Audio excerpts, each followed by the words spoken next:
Seja bem-vindo ao canal Aurus Audiobook. Não se esqueça de se inscrever para mais conteúdos fascinantes. Nesta obra profunda e provocadora, Eliphas Levi investiga os aparentes paradoxos que permeiam a tradição oculta, revelando que as contradições do conhecimento esotérico são, na verdade, expressões de uma unidade superior. Os paradoxos da sabedoria oculta conduz o leitor pelos princípios do hermetismo, da cabala, da magia e da filosofia iniciática, mostrando como luz e trevas, espírito e matéria, vontade e destino se complementam na busca pela sabedoria. Ao longo do livro, Levi explora os fundamentos da ciência oculta, os símbolos sagrados, a natureza da verdade esotérica e o papel do iniciado diante dos mistérios da existência. A obra propõe que o conhecimento oculto não pode ser compreendido por meio da lógica comum, mas exige intuição, disciplina interior e a capacidade de reconciliar os opostos. Com linguagem erudita, simbólica e profundamente filosófica, o autor apresenta reflexões sobre a magia, a religião, a moral, o poder da vontade e os segredos da iniciação, oferecendo uma visão integrada das grandes tradições esotéricas, do Ocidente. Seus ensinamentos influenciaram gerações de ocultistas e permanecem centrais para o estudo do hermetismo moderno. Este audiobook é uma jornada pelos enigmas da sabedoria iniciática, ideal para ouvintes interessados em Eliphas Levi, hermetismo, cabala, magia filosófica e nos princípios profundos da tradição oculta.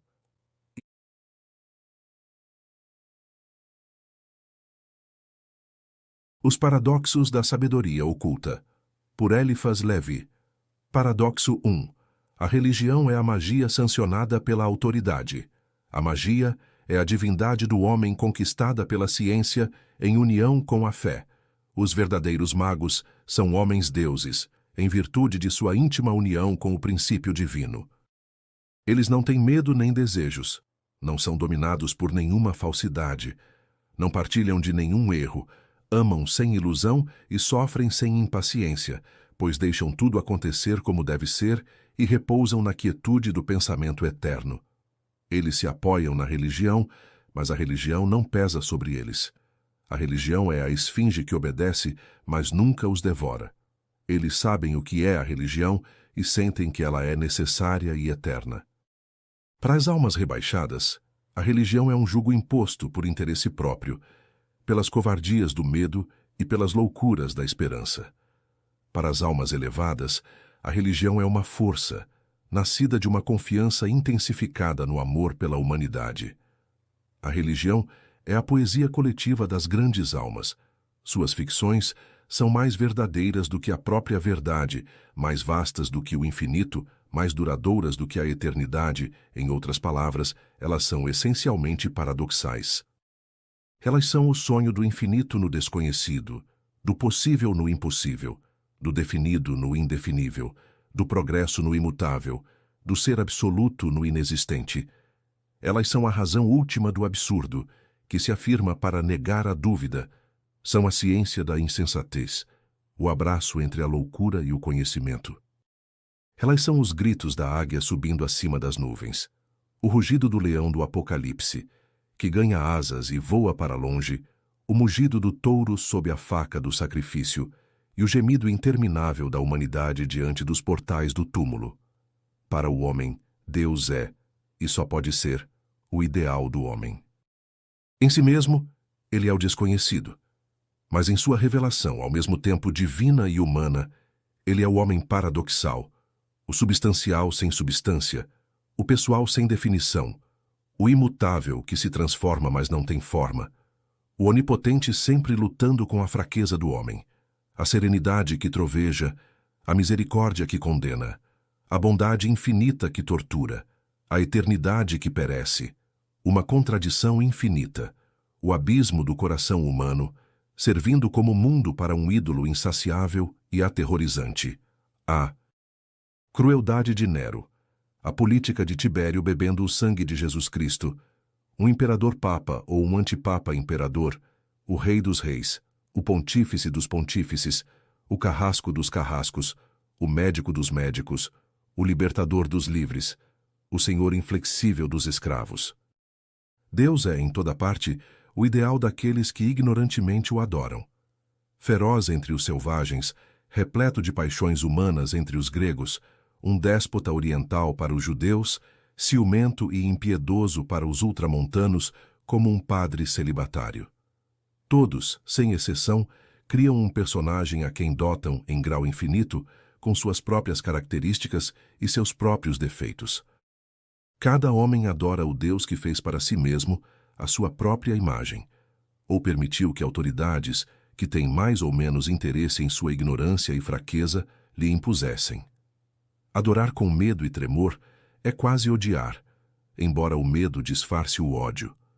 Adorar destemidamente é amar. A verdadeira piedade, que é o fundamento da religião, é a exaltação do amor, pois o amor elevado ao auge não admite mais as barreiras do possível. O impossível é o seu sonho, e o milagre para ele a realidade. De que valeria uma religião que não nos desse o infinito? O que é o protestantismo com seu sacramento desprovido de realidade, triste como um círio apagado ou uma igreja em ruínas? Como o pão consagrado pela palavra pode representar Jesus Cristo se não for o próprio Jesus? Que loucura se o Cristo não for divindade! Um belo ato de adoração, na verdade, mastigar um bocado de pão. Ai daquele que não consegue sentir a necessidade do milagre aqui. Pode-se amar um ser humano até a morte, até o esquecimento de si mesmo, até a loucura, mas pode-se imortalizá-lo e torná-lo divino, na fé de divinizá-lo e imortalizar-se juntamente com ele? Pode-se incorporá-lo em si mesmo, comê-lo inteiramente e sentir que ele vive mais do que nunca, que ele vive em nós e fora de nós, que ele nos absorve nele, assim como nós o absorvemos em nós, colocando-nos em comunhão com seu vasto ser e seu amor eterno? Ai de nós! Sentimos que ele não é nem eterno, nem vasto. Porque ele não é Deus? Ora, porque somente Deus é Deus. E é assim que o Deus vem a nós, velado sob a aparência de pão. Nós o vemos, o tocamos, o provamos, o comemos, e sua eternidade estremece dentro de nossa carne mortal. O sangue que palpita em nosso coração é o dele. Nosso peito se expande, é ele quem respira. Esses protestantes com seu bocado de pão e gole de vinho, verdadeiramente um belo sacramento eles têm lá.